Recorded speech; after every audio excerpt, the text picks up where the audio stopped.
ਸਤਿ ਸ਼੍ਰੀ ਅਕਾਲ ਜੀ ਆਇਆਂ ਨੂੰ ਮੇਰੇ ਚੈਨਲ ਫਰੋਂਟਿਸਟਰੀ ਤੇ।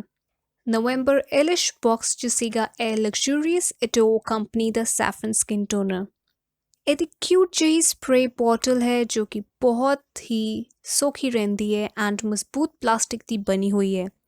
50 ml ਇਹਦੀ ਕੁਆਂਟੀਟੀ ਹੈ। ਪ੍ਰਾਈਸ ਕਿਤੇ ਲਿਖਿਆ ਨਹੀਂ ਹੋਇਆ, ਮਗਰ ਜੇ ਤੁਸੀਂ ਖਰੀਦਣਾ ਚਾਹੁੰਦੇ ਹੋ ਤੇ ਤੁਸੀਂ ਲਗਜ਼ੂਰੀਅਸ ਇਟੋ ਦੇ ਇੰਸਟਾਗ੍ਰਾਮ ਪੇਜ ਤੇ ਕੰਟੈਕਟ ਕਰ ਸਕਦੇ ਹੋ। ਵੈਸੇ ਕ੍ਰੂਅਲਟੀ ਫ੍ਰੀ ਬ੍ਰਾਂਡ ਹੈ। ਇੰਗਰੀਡੀਅੰਟਸ ਦੀ ਗੱਲ ਕਰਾਂ ਤਾਂ ਇਹਦੇ ਵਿੱਚ ਐਕਵਾ ਮਤਲਬ ਪਾਣੀ, crocus sativa, saffron hydrosol that is Kesar, ਹਾਈਡਰੋਜਨੇਟਡ castor oil, witch hazel ਜੋ ਕਿ ਇੱਕ ਨੈਚੁਰਲ ਐਸਟ੍ਰਿੰਜੈਂਟ ਦੇ ਨਾਲ ਐਂਟੀਸੈਪਟਿਕ ਵੀ ਹੈ, disodium EDTA, willow bark, clary sage and some skin preservatives। Ingredients ਤਾਂ ਵੇਖ ਲਏ, ਸਾਰੇ ਚੰਗੇ ਨੇ। ਤੇ ਇੱਥੇ ਮੈਂ ਕਹਿਣਾ ਚਾਹਾਂਗੀ ਕਿ ਜਿਵੇਂ ਤੁਸੀਂ ਇਸ ਟੋਨਰ ਨੂੰ ਆਪਣੇ ਫੇਸ ਤੇ ਲਗਾਉਂਦੇ ਹੋ ਤਾਂ ਤੁਹਾਨੂੰ ਇਮੀਡੀਏਟਲੀ ਇੰਗਰੀਡੀਅੰਟਸ ਦਾ ਆਈਡੀਆ ਹੋ ਜਾਂਦਾ ਹੈ ਕਿ ਵਾਕਈ ਇਹ ਸਾਰੇ natural ingredients and good ingredients ਨੇ।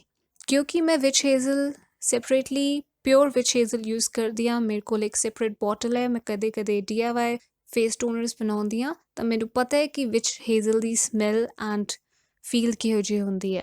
ਫ੍ਰੈਗਰੈਂਸ ਦੀ ਗੱਲ ਕਰਾਂ ਤਾਂ ਇਹਦੀ ਬਹੁਤ ਹੀ ਮਾਈਲਡ ਜਿਹੀ ਫਲੋਰਲ ਕੇਸਰ ਟਾਈਪ ਮਾਈਲਡ ਐਰੋਮੈਟਿਕ ਫ੍ਰੈਗਰੈਂਸ ਹੈ।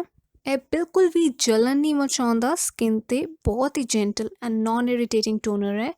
ਸੋ ਸੈਂਸਿਟਿਵ ਸਕਿਨ ਵਾਲੇ ਇਹਨੂੰ ਯੂਜ਼ ਕਰ ਸਕਦੇ ਨੇ। ਮੈਂ ਬਹੁਤ ਟੋਨਰਸ ਟਰਾਈ ਕੀਤੇ ਮਾਰਕੀਟ 'ਚ ਜਿਨ੍ਹਾਂ 'ਤੇ ਲਿਖਿਆ ਵੀ ਹੁੰਦਾ ਕਿ ਉਹਦੇ 'ਚ ਐਲਕੋਹਲ ਨਹੀਂ ਹੈ, ਉਹ ਵੀ ਕਿਤੇ ਨਾ ਕਿਤੇ ਐਲਕੋਹਲ ਯੂਜ਼ ਕਰਦੇ ਨੇ ਤੇ ਉਹ ਮੇਰੀ ਸਕਿਨ ਨੂੰ ਬਹੁਤ ਹੀ ਇਰੀਟੇਟ ਕਰਦਾ ਹੈ। ਸਿਰਫ ਖਾਦੀ ਨੈਚੁਰਲ ਰੋਜ਼ ਟੋਨਰ ਹੀ ਸਭ ਤੋਂ ਜੈਂਟਲ ਐਂਡ ਇਫੈਕਟਿਵ ਲੱਗਿਆ ਮੈਨੂੰ, ਜੋ ਕਿ ਮੇਰੀ ਸਕਿਨ ਨੂੰ ਸੂਟ ਕਰਦਾ ਹੈ। ਤੇ ਉਸ ਤੋਂ ਬਾਅਦ ਇਹ ਲਗਜ਼ੂਰੀਅਸ ਇਟੋ ਦਾ ਸਕਿਨ ਟੋਨਰ ਹੀ ਮੈਨੂੰ ਜੈਂਟਲ ਐਂਡ ਸੂਟੇਬਲ ਲੱਗਿਆ। ਸੋ ਮੈਂ ਤਾਂ ਇਸ ਟੋਨਰ ਨੂੰ ਬਹੁਤ ਇੰਜੋਏ ਕਰ ਰਹੀ ਹਾਂ ਆਪਣੀ ਸਕਿਨ ਕੇਅਰ ਰੂਟੀਨ 'ਚ। ਤੁਸੀਂ ਮੈਨੂੰ ਆਪਣਾ ਫੇਵਰੇਟ ਟੋਨਰ ਕਮੈਂਟਸ ਕਰਕੇ ਦੱਸਿਓ। ਚੰਗਾ ਜੀ, ਫਿਰ ਅਗਲੀ ਵੀਡੀਓ 'ਚ ਮੁਲਾਕਾਤ ਹੋਊਗੀ। ਹੱਸਦੇ ਰਹੋ, ਵਸਦੇ ਰਹੋ, ਰੱਬ ਰਾਖਨ। ਸਤਿ ਸ਼੍ਰੀ ਅਕਾਲ।